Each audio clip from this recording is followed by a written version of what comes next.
Doctor Hamid فاروق بخاری صاحب، حجر اسود ہمارے لیے بہت ہی محترم ہے کہ بوسہ گاہ رسول ہے، پتھر ہے، لیکن ہمارے دل میں اس کی عزت اور احترام اور وقار ہے۔ یہ ہستیاں جن میں حضرت امام حسن اور امام حسین اور سیدہ فاطمہ سر فہرست ہیں، یہ بھی تو بوسہ گاہ رسول ہے۔ کیا ہمارے دلوں میں، عامت المسلمین کے دلوں میں، ان کی اتنی ہی عزت اور وقار اور احترام ہے اور اتنی ہی طلب ہے؟ ایک تو یہ۔ دوسرا، اب وہ ماحول ہمیں بتائیے، ایسے قدسی کھلا رہے ہیں حضرت امام حسن کو، بہن بھائی ہیں، والدین کریمین ہیں، اور کائنات کے مربی اعظم کی تربیت میسر ہے۔ ارشاد فرمائی۔ بسم اللہ الرحمن الرحیم۔ قبلہ آپ نے بڑا بنیادی نقطہ ارشاد فرمایا کہ یقیناً وہ حجر اسود ہمارے لیے معتبر ہے، اور حضرت امام ترمذی نے یہ قول حضرت فاروق اعظم کا نقل کیا، یعنی آپ کا عقیدہ ہم تک پہنچا ہے کہ میں اس لیے تو نہیں اس پتھر کو چوم رہا کہ کوئی نفع نقصان کا معاملہ ہے، میں صرف اس لیے چوم رہا ہوں کہ میرے محبوب اسے چوما کرتے تھے۔ سبحان اللہ۔ یعنی وہ نبی جس کے اختیارات کے حوالے سے بھی ابھی تک امت میں کنفیوژن ہے کہ اللہ نے کتنے اختیارات دیے، اس کا اندازہ بھی اس سے ہوتا ہے کہ وہ نبی جس پتھر کو چوم لے وہ پتھر بھی مختار کل ہو جاتا ہے۔ تو اگر پتھر کو آقا نے 2 بار چوما، 4 بار چوما، تو وہ پتھر اتنا معتبر ہے کہ زندگی کے سارے گناہ چوس لیتا ہے۔ تو جناب حسن اور حسین کو تو آقا صبح بھی چومتے ہیں، آقا شام بھی چومتے ہیں۔ حضرت امام حسین علیہ السلام نے ایک مرتبہ عرض کیا اپنے بھائی جان کی خدمت میں کہ اللہ نے آپ کو مجھ سے زیادہ خوش نصیب بنایا ہے۔ تو آپ فرمانے لگے آپ سے زیادہ میں خوش نصیب کیسے ہوں؟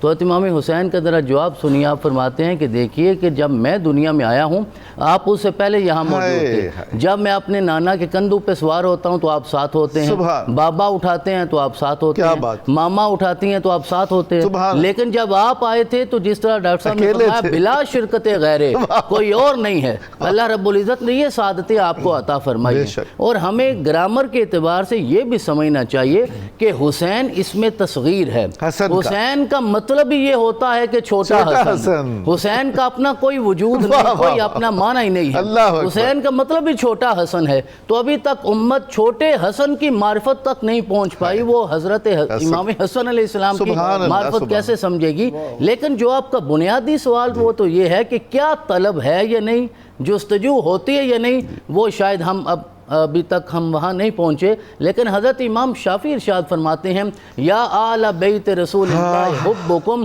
فرض من اللہ فی القرآن انزلہ یکفیکم من عظیم الفخر انکم من لم یصلی علیکم لا صلاۃ لہ، کہ جو تم پہ درود نہ پڑھے اس کی نماز ادا ہی نہیں ہوتی۔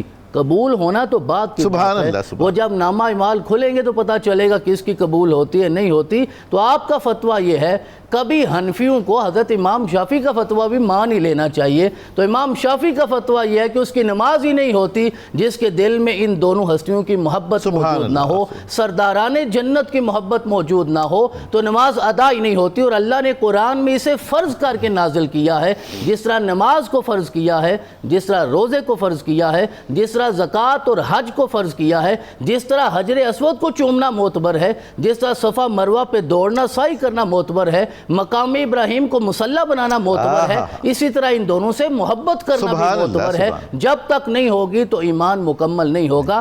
حضرت ضیاء الامت حضرت جسٹس پیر محمد کرم شاہ الازہری رحمۃ اللہ علیہ فرمایا کرتے تھے اہل بیت سے محبت کرنا صرف ایمان نہیں ہے، یہ تو ایمان کی بھی جان ہے۔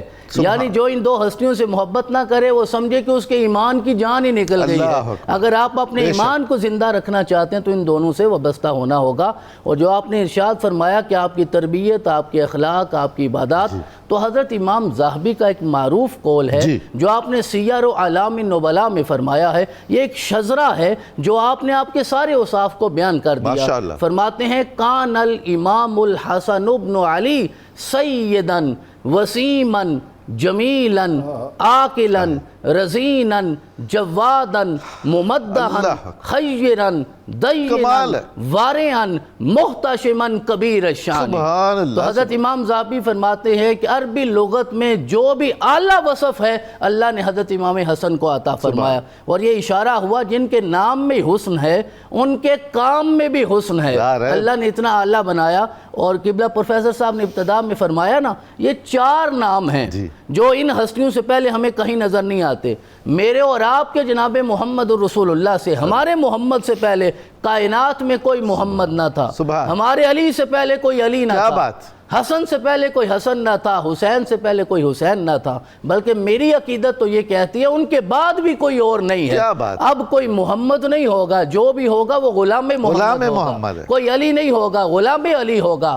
حسن نہیں ہوگا، غلام حسن ہوگا. حسین نہیں ہوگا، غلام حسین ہوگا. تو امام ذہبی فرماتے ہیں کہ یہ سید ہیں، سید نسب کے اعتبار سے بھی اور حسب کے اعتبار سے بھی. یعنی کائنات کا جو سب سے پہلا نسبی سید ہے وہ حضرت سیدنا امام حسن علیہ السلام کی ذات گرامی ہے. اللہ نے وسیماً جمیلاً یعنی خوبصورتی بھی عطا فرمائی، وجیح بنایا. اس سے زیادہ وجیح کون ہوگا جسے اللہ نے سر سے لے کے ناف تک محمد رسول اللہ کے مشابہ بنایا ہے. یہ جملہ از خود آپ کی خوبصورتی اور جمال کو بیان کر رہا ہے.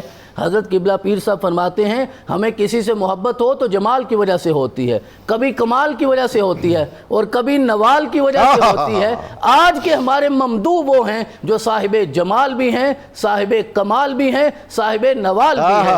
آپ نے ابتدا میں ارشاد فرمایا 3 مرتبہ آپ نے اپنا سارا مال صدقہ کیا. سارا مال صدقہ کرنا بھی بڑی سخاوت ہے، لیکن 50 لاکھ مربع میل لکھ کر دینا یہ اس سے بڑی سخاوت ہے. اسی لیے اللہ حضرت نے فرمایا وہ حسن مجتبہ سید الاسخیاء راقب دوش عزت پہ لاکھوں. سبحان اللہ، سبحان اللہ، سبحان اللہ.